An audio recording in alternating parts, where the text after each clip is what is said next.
What have you noticed about Miami in film study? They're a very, very physical team. They have a lot of speed. They're very disciplined. They have a lot of boys who you can tell they love football. There, they train hard, they practice hard, they watch film just as hard too. So, we're really gonna have to be on our A game, play our best football, not beat ourselves to get after them. MJ, after the Duke game, you were talking about how during the bye week you'd come in, you'd stay till midnight, you'd watch as much film, practice as much as you need to get better. Yes, sir. What was the response from your teammates to that, and what was that extra work like during the bye week? Yeah, the extra work was hard. Like, we were there, like I said, we were there all day. I mean, of course, we got those days off the bye where you got to rest your body, rest your mind, get a little bit away from football. But when we was working like we was about to play in the national championship or something. So there was no minutes off, no hours off. We were just steady grinding, watching film just as much as we're on the field, so that can translate so we can be ready for next week like we played against Clemson. This has not been an easy season for the team, especially on offense. For you, what does mental toughness look like? Mental toughness is everything in football. I mean, people talk about physical toughness, but if you don't got mental toughness, then you might as well not even be in this sport, because once you break down mentally, it's over for you. So, like, just us staying together as a team is what really builds our mental confidence and mental toughness, knowing that it only matters about us inside this room and not anybody else, not what their opinions say about us. So, some people's opinions we might not like, but it doesn't matter to us. We got to stay true to ourselves and keep fighting day by day. Putting in the extra work over the bye week and seeing it pay off against Clemson, how much does that motivate y'all to keep up that work ethic and go in and get another win against Miami? Yes, sir. That motivates us a lot. It motivates us that, we put in a lot of work last week. I put in even more this week, and then put even more in the next week. Just keep stacking those days and the work, and we know it's going to pay off if we just keep doing our thing, keep doing what our coaches do, keep bonding as brothers and staying true to ourselves and staying together.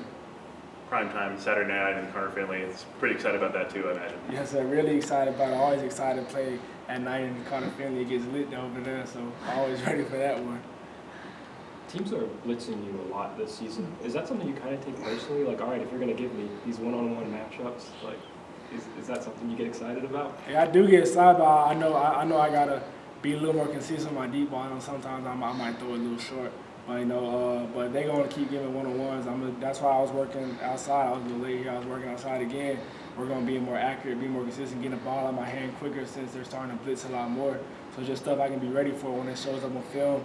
I see it on the field. It relates to the game. I'm just ready for it. As a quarterback, and I don't know if you ever do this, but Ruben Bain, who's number 44, is very consistent about putting pressure. Do you kind of are cognizant of when you go to the line of scrimmage where a defensive end is or a certain player is, just because they're known?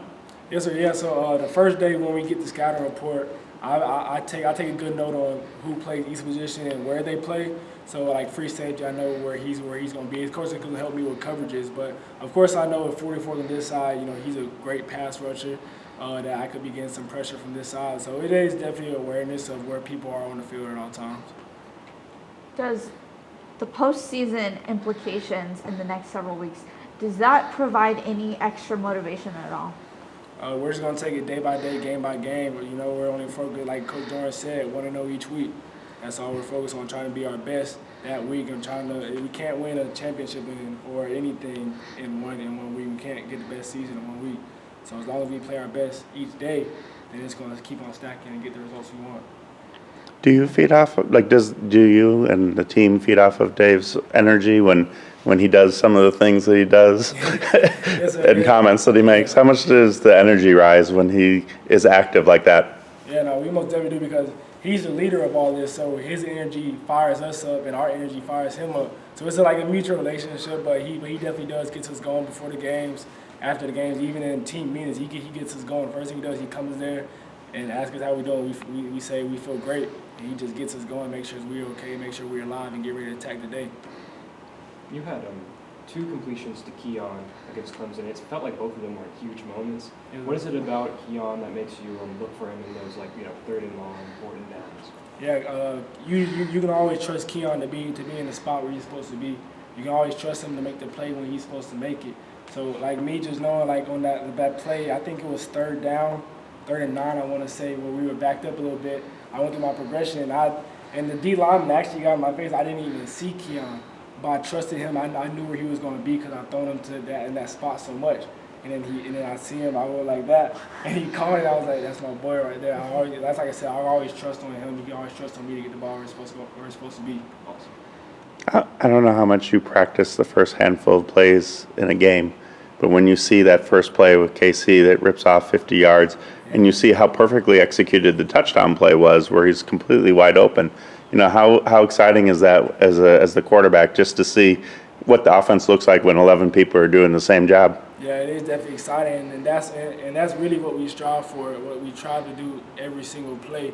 Every play is not going to be perfect. The defense might beat you in a couple plays, but our goal is to have 11 men do their specific job on each play, so it all comes into one. So like that drive, like you said, it was almost perfect. 50-yard run, then touchdown wide open on almost the next play. So we try to get that each drive. Sometimes it doesn't happen, but that's what we strive for.